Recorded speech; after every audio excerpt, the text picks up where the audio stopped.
You having fun? How's it going?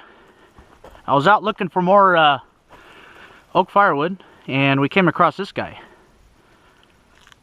Coleman fire burned it up, and it fell off that stump, and luckily it didn't burn all the way up into it. Probably just a couple feet. Burned about a quarter of the stump off. Anyhow, I got my Alaskan mill there, but I measured it, and I can only, so that's those, this mill has the 36-inch rails on it, and with a 36-inch bar, in reality you can't cut 36-inch wide slabs. So in between here is 27 inches. So, and this log here is 32 inches across, so I can't cut it with this mill. So I have this small piece. I could probably get 2 slabs out of this one, because this is higher up the log, and that's about, it's right at 27 inches, the widest part on that piece there. So I'm going to practice. This is the first time I've milled oak. I've milled up some pine already, but this is the first time I've milled oak, so we'll see how it goes. That's a 661. And if I want to go bigger, I either got to go and buy an aftermarket bar, longer bar, or I'm going to have to step up to an 880. And everybody at the saw shop was telling me if I want to mill oak, I better get a bigger saw because it's a lot harder. So, yep. If depending on how well these couple cuts go, this is just more practice. Depending on how well these couple cuts go, I might be buying an 880 tomorrow with a 42-inch bar. That way I can take full advantage of the 36-inch rails that the mill there has. So we'll see what happens. There's another oak tree a couple ridges over, and it's about 40 inches wide. So I'll have to get maybe a 48-inch bar, 48, 50-inch bar, and get longer rails for the mill. That should be no big deal. Yeah, it has a real nice crotch in it up at the top, and it's really wide. It goes out like that, so I'm betting there's going to be some really nice grain pattern right there in the crotch. But to get that grain pattern out, I need a lot wider mill. So we'll see how it goes. I'm gonna start this guy warming up, and then right before I make the cut off, start the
right here.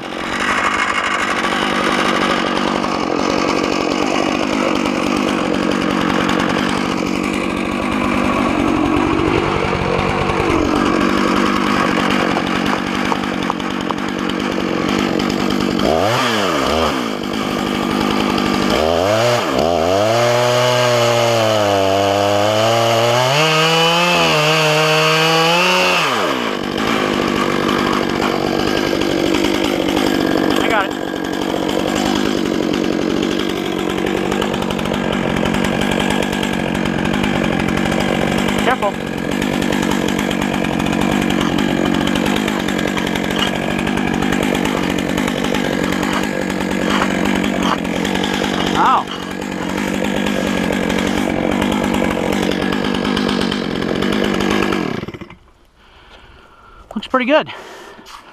So, yeah, it looks pretty good. Once we get farther down, I bet you it'll look really good. Yeah, we'll get another good. That's kind of punky right there. Yeah. See how it's soft? Real soft wood. So once we get down, that'll start coming out. But look at this finish that chain leaves. So what I got on here is a milling chain, or excuse me, not a milling chain, a ripping chain. And what it is, this one is modeled after the Granberg ripping chains. So they call these, well, what they do is they cut off about half of the top plate right here. I hope that's in focus. They cut off half of the top plate, one right tooth, one left tooth. And then what they do is they leave these intact. And then the next teeth, they grind them off again. This isn't a Granberg chain, it's a Still RM chain, the rapid micro chain, and they call these scoring teeth or scoring cutters, and they call these guys right here clearing cutters. And the RM chain, it's a semi-chisel chain, it's not a full chisel, so it has the round edges, and those round edges make a better finish on your slabs. See that? So, and you can see how good of a finish it is. There's actually a couple people that I've met there at my local saw shop, and they mill, but they didn't really know anything about ripping chains or using a semi-chisel chain rather than like a full chisel chain or something like that. There was a guy that came in, he was milling with an 088, and he had a 42-inch bar, but he was using full chisel chain, and it was square ground. And I asked him how the finish was coming, and he was like, well, it's not that good. I'd take a lot of time planing it. And I explained to him the ripping chain like that, and he was like, oh, wow. And he liked the finish. I just happened to have a slab of pine with me, and he really liked the finish, so he had the saw shop make him one up. They just do it right there. If you have your own bench grinder to grind your chains, you can make a ripping chain yourself easy. Just buy the semi-chisel chain and then cut the top plate off of one right-hand cutter, one left-hand cutter, then leave the next ones, the next two, leave a right and left, and then cut the top plates off the next ones after that. And some ripping chains, what they do is they go 10 degree, they don't do these scoring cutters, but they just do a 10-degree top plate angle. But on these Granberg ripping chains, it's a 0 degree on the clearing teeth, or the clearing cutters, and it's a 20 degree here on these scoring cutters. So, I mean, look at how smooth this finish is. Is that it right there? Yeah, here's the other side. Look how smooth that finish is.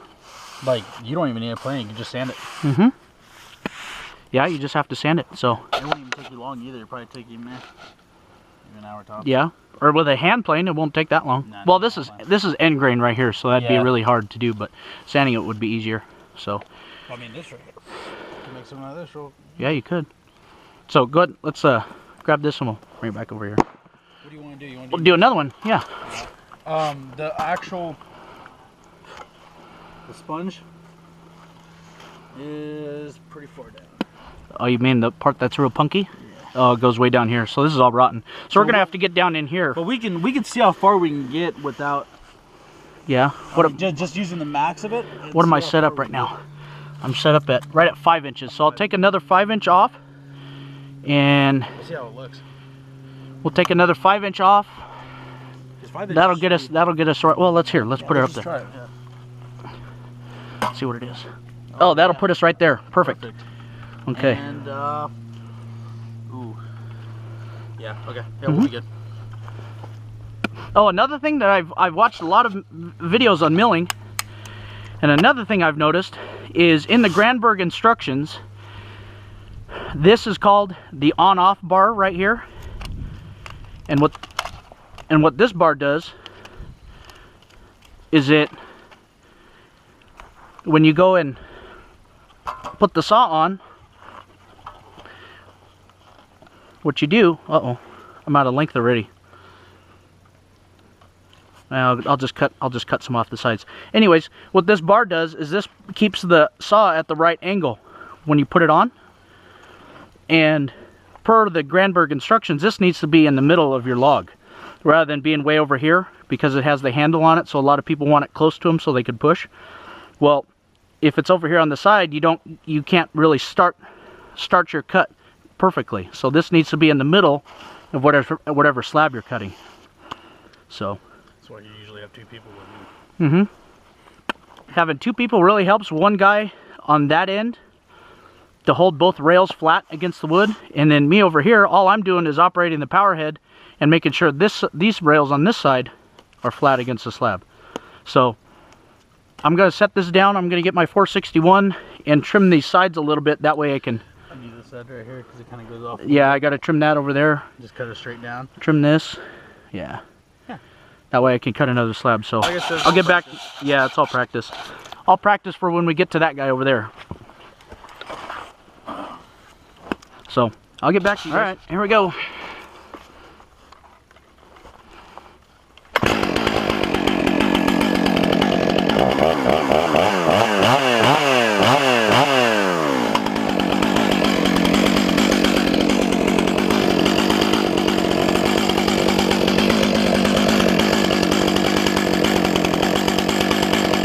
Ready?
Another wedge.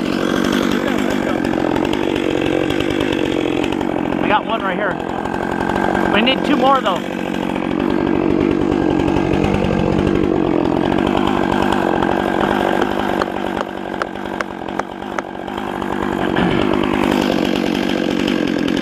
Yeah, it's starting to come up a little bit right there. You got to get used to pushing down more. Like I said, this is just practice. You know how to do it, just need to do it.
fall on you.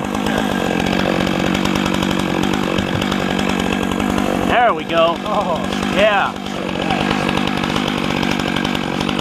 There we go. that is beautiful.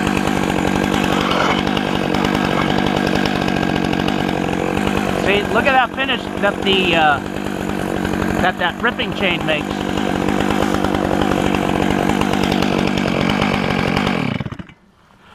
That's a nice finish. That's gorgeous. Have 2 clearing teeth set at 0 degrees. The next 2 after that, a left and a right, have them as scoring teeth, cut off half the top plate and set those at 20 degrees. And look at this super nice finish that comes across. Look at that finish. So, I don't know if I have the raker set. Well, I got the raker set right at 25 thousandths. The depth gauge is set right at 25 thousandths. So, for the 661, I don't know, this is a pretty big piece to mill with a 90cc saw. That one's bigger, and it's going to be a longer cut. I'm getting an 880 tomorrow. We're going to do that whole thing. Yeah. I'm going to get an 880 tomorrow. So.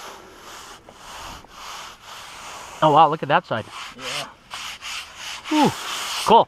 Well, let's make another. Yes, sir. Actually, no, let me cut this edge off. That way we get... Square it off. Yeah. So, I'm going to cut this back piece off, and then I'll get back to you.